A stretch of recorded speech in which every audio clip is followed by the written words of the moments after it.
Olhos semicerrados. Ameaças sussurradas. O homem que transformou o vai em frente faz o meu dia. Numa catchphrase nacional não tolera tolices. Nem no ecrã, nem fora dele. Durante mais de 6 décadas, Clint Eastwood reinou em Hollywood não só com a sua lendária frieza, mas com um punho de ferro envolto numa postura tranquila. Por detrás desta fachada estoica, porém, arde uma lista de rancores que até o Dirty Harry acharia impressionante. Muitas vezes, olhamos para as lendas do cinema e imaginamos um mundo de puro brilho e glamour. Mas para Eastwood, fazer cinema é um assunto sério. É um trabalho que exige que chegue preparado. Interprete os seus discursos com honestidade e confie na sua intuição à primeira tomada. No entanto, recentes relatos de bastidores revelaram a lista negra secreta de Eastwood. Não se tratam apenas de pequenas queixas pessoais, mas, sim, das consequências de cometer o pecado supremo no seu mundo. Desperdiçar o seu precioso tempo. O homem famoso pelos seus eficientes e silenciosos sets de filmagem nutria um desprezo especial por 5 atores específicos que o levaram ao limite. As suas histórias mudarão para sempre a sua visão sobre alguns dos maiores nomes de Hollywood. Isto vai além de simples fofocas de celebridades. É uma prova dos valores tradicionais de disciplina, pontualidade e respeito. Valores que, infelizmente, parecem estar a desaparecer no mundo atual. Antes de mergulharmos nestes segredos obscuros de Hollywood, se ainda acredita no valor de um dia de trabalho honesto e detesta ver tempo desperdiçado, convidamo-lo a continuar a ler. Vamos enumerar os 5 atores que ultrapassaram os limites, aprendendo da pior maneira que, no mundo de Clint Eastwood, a eficiência não é apenas desejável, é essencial. Comecemos por um nome que pode surpreender os fãs de cinema clássico, uma lenda cuja falta de disciplina contrastava violentamente com a ética de trabalho incansável de Eastwood. Em 5º lugar na lista de Eastwood, está um nome que inspira imenso respeito nos anais do teatro e do cinema clássico, Richard Burton. Para o observador casual, a parceria entre os dois no clássico de ação da Segunda Guerra Mundial de 1968, Onde as Águias Ousam, pareceu uma escolha de elenco genial. Tínhamos Burton, o peso pesado shakespeariano com uma voz trovejante, e Eastwood, o ícone americano em ascensão da masculinidade estoica. Mas, nos bastidores, não se tratava de um encontro de mentes. Era uma colisão de 2 universos diametralmente opostos. Embora o filme tenha sido um sucesso comercial e continue a ser um clássico acarinhado por muitos, a experiência deixou Eastwood com uma aversão permanente por trabalhar com a lenda galesa, um sentimento profundamente enraizado no seu respeito inabalável pela arte cinematográfica. O conflito surgiu de uma diferença fundamental na forma como um homem se comporta no trabalho. Eastwood, mesmo nessa época, era a personificação do profissionalismo e da disciplina. Chegava de madrugada, com as falas decoradas, pronto para trabalhar assim que a câmera começasse a gravar. Tratava o platô de filmagens com a precisão de uma operação militar, acreditando que o tempo de todos era valioso. Burton, no entanto, estava no meio da sua tumultuosa e amplamente divulgada relação com Elizabeth Taylor, e levava este caos consigo para o local de trabalho. Os relatos do set de filmagens pintam um retrato frustrante para qualquer pessoa que valorize a fiabilidade. Richard chegava frequentemente atrasado, muitas vezes de ressaca, ou por vezes ainda embriagado da noite anterior. Imaginem a cena: Clint Eastwood, preparado e à espera, observando em silêncio enquanto uma lenda tropeçava nas suas falas, sem ter revisto o texto. A tensão atingiu o seu ponto de ebulição durante uma cena de exposição crucial, na qual Burton precisava de proferir um longo monólogo sobre o verdadeiro propósito da missão. Fontes presentes recordam que Burton precisou de mais de 20 planos para acertar, uma abordagem que era totalmente contrária à famosa filosofia de Eastwood de um plano e pronto. Após a 10ª take, Clint não gritou, não fez escândalo nem causou cena. Simplesmente caminhou para o lado e observou. Era um silêncio mais ensurdecedor do que qualquer grito. Quando um membro da equipa lhe perguntou se estava zangado, terá encolhido os ombros e dito: "Estou a ser pago por foto, não por hora." Mas todos sabiam que ele estava a ferver por dentro. Não se tratava apenas do tempo perdido, mas também da falta de disciplina. Para aqueles de nós que acreditam que devemos ir trabalhar prontos para desempenhar as nossas funções da melhor forma possível, a frustração silenciosa de Eastwood é totalmente compreensível. No entanto, o que realmente consolidou o lugar de Burton na lista negra de Eastwood não foi apenas a bebida ou os atrasos, mas, sim, a sua atitude em relação ao próprio trabalho. Burton, com a sua formação clássica, cometeu o erro de menosprezar o projeto. Foi apanhado a fazer comentários desdenhosos sobre filmes de ação, referindo-se a Onde as Águias Ousam, como um mero filme para ganhar dinheiro. ao alcance dos ouvidos da equipa que trabalhava arduamente. Para Eastwood, que encara cada papel com a máxima seriedade, independentemente do gênero. Esta arrogância foi o insulto supremo. Foi uma falta de respeito pela arte cinematográfica, pela equipa que chegava cedo para preparar as luzes e pelo público que paga para ver o filme. Anos mais tarde, quando questionado sobre o trabalho com Burton, Eastwood ofereceu uma avaliação tipicamente concisa. Um tipo talentoso, um talento desperdiçado. Estas 3 palavras dizem muito sobre a sua decepção com um homem que tinha o dom, mas não a disciplina para o honrar. À medida que avançamos nesta lista, vemos um padrão a surgir. Se o caos de Burton era alimentado pela bebida, a estrela seguinte da lista trazia um tipo diferente de imprevisibilidade que Eastwood considerava igualmente intolerável. Enquanto os problemas de Burton eram físicos e químicos, o ator seguinte trazia uma volatilidade emocional que transformava o cenário num campo minado, provando que, no mundo de Clint, os dramas pessoais não têm lugar quando as câmeras começam a gravar. O 4º lugar na lista de Eastwood pertence à figura trágica de Jean Seberg, uma atriz cuja vida foi tão turbulenta quanto breve. Os seus caminhos cruzaram-se em 1969 no set de Paint Your Wagon, uma produção que já representava uma aposta significativa para Eastwood. Conhecido pelo seu silêncio e pela sua arma, Eastwood estava a sair completamente da sua zona de conforto para protagonizar um musical de grande orçamento onde tinha de cantar em cena. Para um homem que valoriza o controle e o planeamento, aquele já era um ambiente de alta pressão.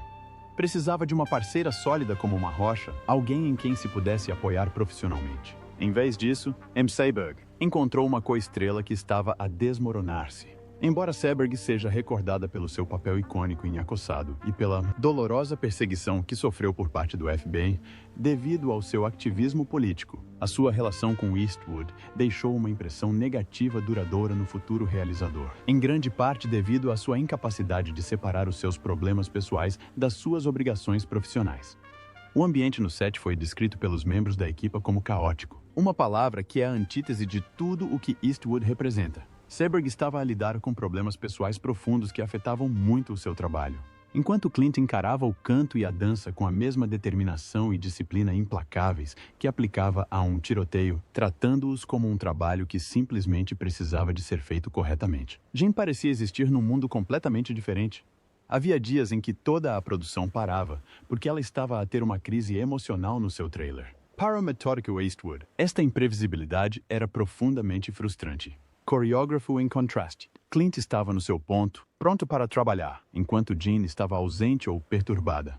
Para um homem que acredita na inviolabilidade do cronograma e do orçamento, isso não foi apenas irritante, foi pouco profissional. A tensão atingiu o auge durante a rodagem das cenas românticas. Estes momentos, que exigiam intimidade e concentração, tornaram-se um teste à paciência. A instabilidade emocional de Seberg fazia com que até cenas simples exigissem vários takes, o que entrava em conflito direto com a preferência de Eastwood pela eficiência.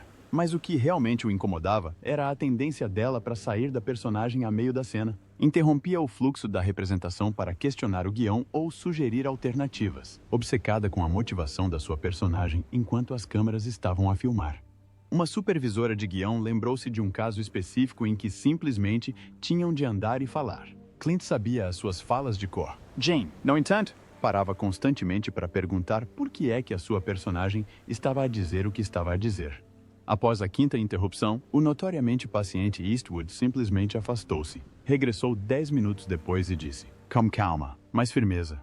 Vamos acabar isto em breve." Esta foi a vez em que se aproximou mais de um acesso de raiva, mas a mensagem era clara: faça o seu trabalho e faça-o agora. O que elevou Seberg de uma colega de trabalho difícil a uma presença permanente na lista negra de Eastwood. No entanto, foi o que aconteceu depois de as câmeras pararem de filmar. Quando Paint Your Wagon foi lançado e teve um desempenho abaixo do esperado, Seberg deu várias entrevistas nas quais insinuou que a prestação apática de Eastwood e as suas limitadas capacidades musicais prejudicaram o filme. Para o extremamente reservado Eastwood, que acredita que a lealdade vai para além da versão final do filme, esta crítica pública foi uma linha que nunca deveria ser ultrapassada. Embora nunca tenha falado mal dela publicamente, especialmente após o seu trágico suicídio em 1979. Pessoas próximas dele notaram que ele mudava de assunto imediatamente sempre que o nome dela ou o filme eram mencionados. Tinha aprendido uma dura lição. Algumas pessoas, por mais talentosas que sejam, não têm o perfil adequado aos rigores do trabalho, na sua visão. Não é culpa deles, teria dito a um amigo, mas não é algo com que tenha de lidar duas vezes. Isto leva-nos a uma pergunta para vocês, nossos leitores. Acreditam que um ator, ou qualquer profissional, deve deixar as suas emoções pessoais de lado quando começa a trabalhar? Ou será a instabilidade emocional apenas o preço que pagamos pelo gênio artístico? Gostaríamos muito de ouvir a vossa opinião sobre isto, especialmente daqueles que têm décadas de experiência profissional. Deixe a sua opinião nos comentários abaixo. Estamos ansiosos por ouvir a sabedoria da experiência. A fragilidade de Jane Seberg foi um suplício para Eastwood, mas pelo menos os seus conflitos foram internos.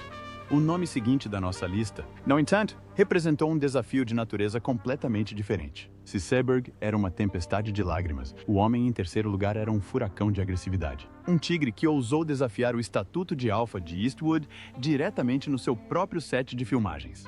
O terceiro nome da lista de Eastwood representa um choque entre dois talentos igualmente obstinados. Tommy Lee Jones, que contracenou com Eastwood no thriller de 1993. Na Linha de Fogo, em teoria, a parceria parecia perfeita. Tínhamos dois atores objetivos, ambos conhecidos pela intensidade, minimalismo e capacidade de dominar o ecrã com um único olhar. O público esperava um espetáculo, e foi exatamente isso que houve. Mas as explosões nos bastidores foram muito mais perigosas do que qualquer coisa que estivesse no guião do filme. Apesar do enorme sucesso de crítica e de público, a experiência terá convencido Eastwood a nunca mais repetir a colaboração, marcando o fim definitivo do que poderia ter sido uma parceria lendária. O atrito começou quase imediatamente, com o que fontes internas descreveram como uma batalha pela supremacia. Eastwood trabalha com uma filosofia colaborativa em que os atores se escutam mutuamente. Acredita que a melhor prestação surge da reação, não apenas da prestação em si. Jones, por outro lado, traz uma energia feroz que muitas vezes dava a impressão de que estava a tentar devorar o cenário e todos os que o rodeavam. Conhecido na indústria por roubar a cena, o instinto de Jones de chamar a atenção a qualquer custo incomodava Eastwood. O realizador Wolfgang Petersen notou a tensão palpável, explicando que, embora Tommy tivesse uma presença tremenda, a sua abordagem agressiva à conquista da cena criava uma dissonância com o estilo mais discreto de Eastwood. Era um caso clássico de uma força irresistível que se encontrava com um objeto imóvel. Mas, no mundo de Eastwood, o cenário deveria ser um lugar de harmonia, e não um campo de batalha. O conflito escalou de uma divergência profissional para um antagonismo pessoal, devido à dependência de Jones em relação às técnicas de representação metódica. No filme, Jones interpretava um assassino desequilibrado obcecado em matar o presidente. Uma personagem repleta de raiva e hostilidade em relação ao agente dos serviços secretos interpretado por Eastwood. O problema era que Jones alegadamente recusava-se a deixar de lado esta hostilidade quando o realizador gritava: "Corta!". Os membros da equipa recordam-se de Jones a encarar Eastwood entre as tomadas, mantendo uma energia agressiva e predatória que pairava sobre a mesa de comes e bebes. Para Eastwood, um homem que se orgulha de conseguir alternar sem esforço entre a sua personagem e a sua vida real. Esta intensidade constante e artificial era desnecessariamente desgastante. Um técnico de som recordou um momento em que, após um plano particularmente tenso, Jones manteve o olhar fixo em Clint. Eastwood limitou-se a olhar para trás, sem se impressionar, e foi-se embora, murmurando mais tarde a um assistente uma frase que se tornou lendária entre a sua equipa: "A vida é demasiado curta para este tipo de disparates." O que consolidou o lugar de Jones na lista negra, no entanto, foi a sua recusa em respeitar a hierarquia no set. Houve casos em que Jones e Eastwood discordaram sobre a interpretação de uma cena. Enquanto Eastwood, sempre profissional, estava disposto a acatar a visão do realizador para manter o ritmo das filmagens, Jones mostrava-se irredutível, insistindo na sua própria abordagem através de múltiplos e exaustivos planos. Esta contradição direta com a filosofia de Eastwood, de uma tomada e pronto, foi a gota de água. Não se tratava apenas de diferenças artísticas. Era uma questão de ego. Eastwood não via o comportamento de Jones como dedicação, mas sim como falta de disciplina, uma incapacidade de confiar no processo e nas pessoas que o rodeiam. Após o término das filmagens de Na Linha de Fogo, a indústria cinematográfica ficou entusiasmada com a possibilidade de os dois voltarem a trabalhar juntos. Eastwood, que realizou inúmeros filmes nas décadas seguintes, teve ampla oportunidade de escolher um ator do calibre de Jones para papéis que pareciam feitos à sua medida. No entanto, segundo os diretores de casting, sempre que o nome de Jones era mencionado, Eastwood limitava-se a acenar com a cabeça e a dizer: "Vamos ver outras opções." Quando questionado anos mais tarde sobre uma possível reunião, a resposta de Eastwood foi tipicamente diplomática, mas devastadoramente definitiva. "O Tommy tem o seu jeito de trabalhar. Eu tenho o meu. Por vezes, abordagens diferentes devem permanecer diferentes." Era uma forma educada de dizer que não tinha qualquer intenção de trazer aquele tipo de caos de volta à sua vida. Jones era demasiado intenso, demasiado agressivo e demasiado obcecado pelo seu método. Mas se Jones era um homem que agia com demasiada força, o ator em segundo lugar na lista de Eastwood frustrava o realizador pelo motivo oposto. Estamos a passar do tigre para o analista. A estrela seguinte representa uma nova geração de atores que, na opinião de Eastwood, pensa demasiado, analisando a magia logo após o momento. O segundo lugar na lista de Eastwood pertence a um ator de olhar penetrante que conquistou a aclamação universal pela sua entrega e intensidade, Leonardo DiCaprio. Quando foi anunciado que DiCaprio iria protagonizar a biografia de Eastwood, J. Edgar, em 2011, o mundo do cinema sustinha a respiração. Parecia uma coroação real, o maior ator da geração moderna a encontrar o maior realizador da velha guarda. O público esperava uma obra-prima e, embora o filme tenha tido seus momentos, a colaboração nos bastidores testou a paciência de Eastwood até ao limite, convencendo-o a nunca mais repetir a experiência. Não se tratava de um choque de egos como com Jones, mas sim de um choque de filosofias fundamentais. Um abismo geracional que nenhum talento, por mais forte que fosse, conseguiria transpor. O conflito central residia nas suas abordagens radicalmente diferentes da arte cinematográfica. O estilo de realização de Eastwood é notoriamente eficiente, com planos mínimos, direção discreta e ênfase na espontaneidade. Acredita que a primeira vez que se diz uma frase, esta possui uma verdade que desaparece com a repetição. DiCaprio, por sua vez, construiu toda a sua carreira com base numa preparação exaustiva, numa análise psicológica profunda e no luxo de múltiplos planos para explorar cada faceta de uma personagem. Um supervisor de guiões de J. Edgar descreveu a experiência como assistir a duas línguas diferentes a tentar comunicar. O Léo queria discutir a motivação, o contexto histórico e os fundamentos psicológicos de cada gesto. Chegou ao set com livros de pesquisa. Clint, por outro lado, só queria que ele dissesse as falas com naturalidade e seguisse em frente.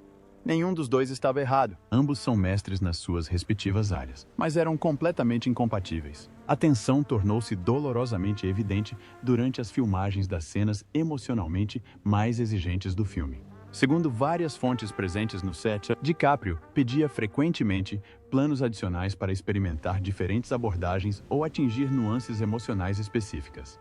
Para a maioria dos realizadores, este é um sonho, um ator disposto a dar opções. Para Eastwood, foi uma tortura. Houve uma cena crucial de colapso emocional em que, segundo consta, Leo acertou em cheio no primeiro take. Foi cru, foi real, e foi exatamente o que o filme precisava. Mas depois, fiel ao seu método, Leo pediu outra, e outra. Ao sexto take, Eastwood afastou-se discretamente do monitor. Foi encontrado parado na mesa de comes e bebes, a tomar café e à espera que tudo terminasse. Era possível sentir a sua irritação a emanar de todo o set. O que levou DiCaprio à lista negra de Eastwood não foi apenas o atraso. Era o que o atraso representava. Para um cineasta que sempre enfatizou a importância de confiar nos instintos dos atores, a aparente necessidade de DiCaprio de múltiplas redes de segurança soou como uma rejeição de toda a filosofia de realização de Eastwood. Clint acredita que o primeiro take tem uma magia que se perde na repetição, explicou um assistente de realização veterano. Quando um ator continua a pedir mais takes, Clint interpreta isso como falta de confiança, um sinal de que não conseguimos o resultado desejado. Para um realizador com décadas de experiência, isto é difícil de aceitar. Quando as filmagens finalmente terminaram, fontes próximas de Eastwood relataram que ele estava exausto como nunca tinham visto antes. Mais tarde, partilhou um sentimento que resume perfeitamente a diferença entre ele e os atores modernos que seguem o método. Algumas pessoas querem escalar a montanha. Outras querem analisá-la, medi-la e escrever poemas sobre ela. Só quero chegar ao topo e apreciar a vista. Era claro que estava a falar da abordagem de Leo em comparação com a sua própria. Embora Eastwood tenha mantido o respeito profissional pela prestação de DiCaprio, fez uma promessa silenciosa. Ao escolher atores para filmes seguintes, mesmo para papéis que seriam perfeitos para DiCaprio, Eastwood dizia simplesmente, ótimo ator, mas não para mim. Esta dispensa educada fechava as portas a qualquer colaboração futura. Se está a gostar destas revelações dos bastidores, partilhe esta história com os seus amigos ou familiares que adoram cinema. Não deixe que percam a oportunidade de compreender o trabalho árduo que envolve os seus filmes favoritos. Leo só cansou Clint com as suas análises excessivas, mas a pessoa no topo desta lista é a única que realmente fez Clint sentir-se insultado em relação à sua arte. Chegamos ao número 1, a única pessoa cujo nome evoca um genuíno desprezo da lenda, representando tudo o que ele acredita estar errado com a realização em Hollywood. O primeiro lugar da lista de Clint Eastwood, a pessoa que lhe valeu a mais intensa antipatia e oposição filosófica, pertence a alguém com quem nunca chegou a contracenar ou a realizar. Barbra Streisand. Isto pode parecer surpreendente, dada a falta de colaboração direta entre os dois, mas fontes da indústria revelam que a longa quesilha entre ambos representa a mais pura essência do conflito entre os valores profissionais de Eastwood e a abordagem de outra cineasta. Enquanto os outros atores desta lista apenas o irritavam com os seus hábitos, Streisand representa uma ideologia que Eastwood considera pessoalmente ofensiva, a cultura do perfeccionismo excessivo e a mentalidade controladora que, segundo ele, sufoca a essência do cinema. A animosidade entre Eastwood e Streisand remonta ao início da década de 1980, quando ambos se consolidavam como atores realizadores sérios com estilos distintos.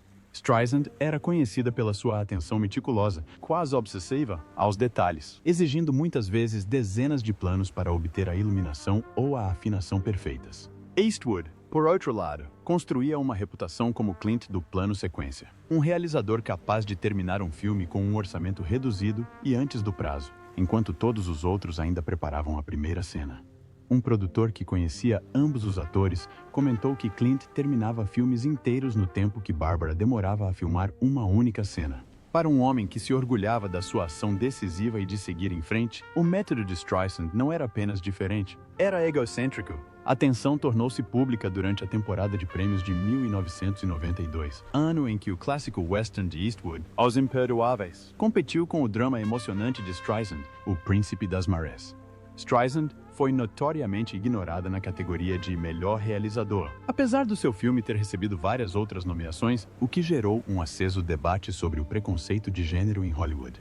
Enquanto muitos a apoiaram, Eastwood terá feito comentários em privado sugerindo que a questão não era o seu gênero, mas sim a sua eficiência. Fontes afirmam que terá comentado: talvez se ela dedicasse mais tempo a tomar decisões e menos tempo a preocupar-se com os detalhes, teria terminado mais de 3 filmes em 15 anos.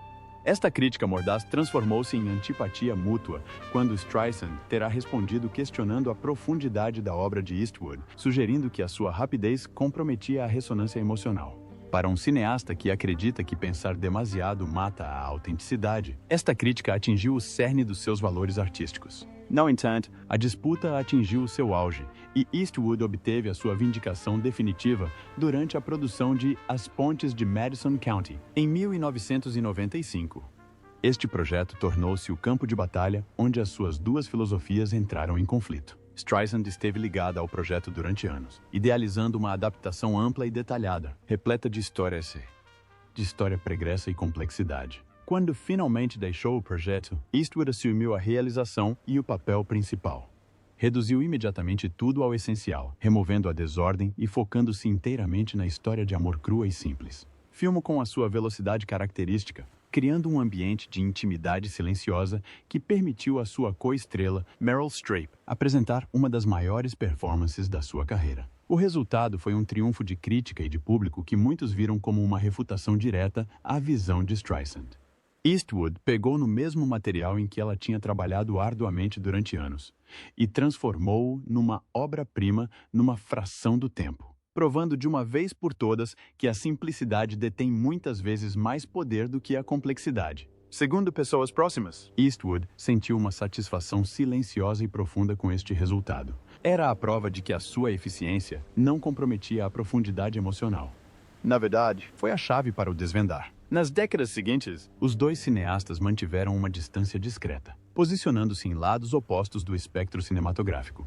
Eastwood faz ocasionalmente críticas subtis à escola perfeccionista de condução e entrevistas, referindo que, a certa altura, já não se está a procurar a verdade, apenas a fabricá-la. O que faz desta rivalidade o ponto alto da lista de Eastwood não é o ódio pessoal, mas sim o que Streisand representa para ele. Uma rejeição dos valores essenciais que definiram a sua vida e carreira. Como disse um colaborador de longa data, Clint consegue trabalhar com pessoas de quem não gosta particularmente, desde que partilhem a sua ética de trabalho. O que não tolera é alguém que transforme a produção cinematográfica em algo que considera egocêntrico e excessivamente reflexivo. Em última análise, o desprezo de Eastwood pelo método de Streisand é ecoado pelo seu amigo e colaborador Morgan Freeman, que explicou que Clint vê a análise excessiva e as múltiplas tomadas como medo disfarçado de perfeccionismo. Ao colocar Streisand em primeiro lugar, Eastwood está a fazer uma declaração definitiva. Mundo. O maior pecado que um artista pode cometer é deixar que o seu próprio ego e necessidade de controle atrapalhem a verdade simples e honesta do momento.